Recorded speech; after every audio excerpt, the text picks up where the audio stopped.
Hello students, welcome back to the channel the BST Guru, जहां आपको हर topic मिलेगा बिल्कुल ही इजी एक्सप्लेनेशन के साथ। आज हम करेंगे टेक्निक्स ऑफ साइंटिफिक मैनेजमेंट। इसका हम क्विक रिकैप लेंगे, बिल्कुल ही थोड़े टाइम पीरियड में पूरी टेक्निक्स इजीली लर्न करेंगे। फर्स्ट टेक्निक है फंक्शनल फॉरमैनशिप। फंक्शनल फॉरमैनशिप में हम टेलर क्या है, वर्क को टू पार्ट्स में डिवाइड कर दिया है। One is the planning and second is the production incharge में। प्लानिंग है, प्लानिंग में हमारे उन्होंने फर्दर 4 वर्कर्स दिए हैं, 4 वर्कमैन दिए हैं, जिसमें फर्स्ट कौन है, इंस्ट्रक्शन कार्ड क्लर्क, जो वर्कर को इंस्ट्रक्शन देगा रिगार्डिंग द काम। सेकंड कौन है हमारा, that is the root clerk, जो उनको सीक्वेंस ऑफ स्टेप बताएंगे कि किस सीक्वेंस में आपको काम करना है। थर्ड है टाइम एंड कॉस्ट क्लर्क, जो आपको वर्कर को स्टैंडर्ड टाइम और स्टैंडर्ड कॉस्ट के बारे में बताएगा। फोर्थ है डिसिप्लिनेरियन इंचार्ज, जो वर्कर्स को रूल्स एंड रेगुलेशन बताएंगे, डिसिप्लिन मेंटेन करने के बारे में बताएंगे। तो ये था प्लानिंग इंचार्ज का काम। नाउ है प्रोडक्शन इंचार्ज, उसमें हमारे फर्दर 4 बॉसेस हैं जो उनको प्रोडक्शन की एक्टिविटीज को रेगुलेट करेंगे। फर्स्ट है इसमें हमारा that is a speed boss. Speed boss क्या करेगा, आपके काम का स्पीड चेक कर रहा है कि कितने टाइम पीरियड में आप उस काम को कर रहे हैं। नेक्स्ट है हमारा रिपेयर बॉस। रिपेयर बॉस क्या कर रहा है हमारा, आपकी मशीनरीज का, आपकी मशीनरी को वो प्रॉपरली वर्किंग कंडीशन में मेंटेन कर रहे हैं कि आप कितने टाइम वो हमारी मशीनरीज हैं प्रॉपरली वर्किंग कंडीशन में मेंटेन रहे। थर्ड है गैंग बॉस। गैंग बॉस हमारा क्या कर रहा है, जो भी वर्कर्स को काम करने के लिए टूल्स एंड मशीनरीज रिक्वायर्ड है उन सबको अरेंज कर रहे हैं ताकि काम इजीली हो सके। एंड लास्ट वन है इंस्पेक्टर, जो वर्कर्स के जो उन्होंने प्रोडक्शन किया है उसकी क्वालिटी चेक कर रहे हैं कि वो गुड क्वालिटी का है या इंफीरियर क्वालिटी का है। तो यहाँ पे वर्कर को 8 बॉसेस से इंस्ट्रक्शंस मिल रही हैं। क्लियर।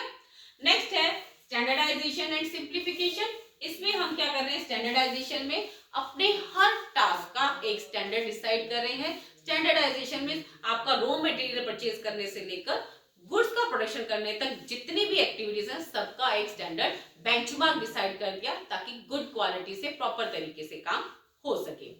सिंप्लीफिकेशन में हम क्या कर रहे हैं, जितनी भी अननेसेसरी डाइवर्सिटी ऑफ प्रोडक्ट है, जो प्रोडक्ट हमें चाहिए ही नहीं, वेस्टेज ऑफ एफर्ट्स हैं और कॉस्ट को इंक्रीज कर रहे हैं, उन सभी एक्टिविटीज को एलिमिनेट कर रहे हैं ताकि बेटर तरीके से काम किया जा सके। नेक्स्ट है मेथड स्टडी। मेथड स्टडी में हम क्या कर रहे हैं, best way of doing a work है उसको हम फाइंड आउट कर रहे हैं कि आप कितने बेटर, कौन सा तरीका ऐसा है जिसमें हम बेटर तरीके से अपने काम को कर सकते हैं। Motion study. मोशन स्टडी में हम क्या करते हैं, वर्कर्स की एक्टिविटीज को ऑब्जर्व करते हैं और उनको प्रोडक्टिव और अनप्रोडक्टिव एक्टिविटीज में डिफरेंशिएट करते हैं और जितने भी अनप्रोडक्टिव एक्टिविटीज हैं उनको एलिमिनेट किया जाता है ताकि टाइम और एफर्ट्स है दोनों को सेव किया जा सके।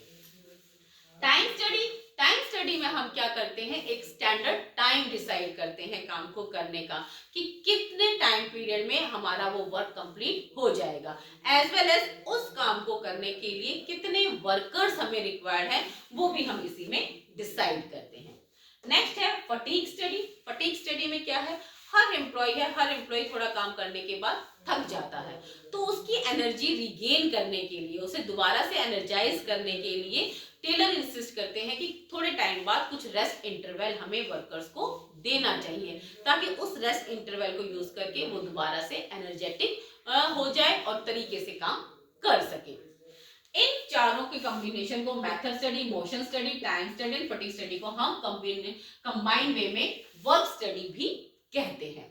नेक्स्ट है differential piece wage system. Differential piece wage system क्या है, इसमें वर्कर्स को डिफरेंट रेट से वेजेस दिए जाते हैं, उनको 2 कैटेगरी में डिवाइड किया जाता है। एक वर्कर जिसने स्टैंडर्ड टाइम में स्टैंडर्ड आउटपुट प्रोड्यूस किया है या उससे एक्स्ट्रा आउटपुट प्रोड्यूस किया है, और दूसरे वो वर्कर्स जिन्होंने बिलो स्टैंडर्ड परफॉर्मेंस दी है। तो जिन्होंने गुड तरीके से काम किया है, standard output standard time period में प्रोड्यूस किया है, उनको हाई रेट से वेजेस दिए जाते हैं, और जो बिलो एवरेज वर्कर्स हैं उनको लो रेट से वेजेस दिए जाते हैं, ताकि जो बिलो एवरेज वर्कर्स हैं वो अबव एवरेज वर्कर्स को देख के, उनके हायर पेमेंट को देख के मोटिवेट हो सके और नेक्स्ट टाइम वो भी बेटर तरीके से काम कर सके।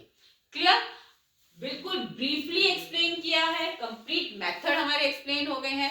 होप आपको समझ में आया होगा। तो चैनल को लाइक शेयर और सब्सक्राइब करना ना भूलें।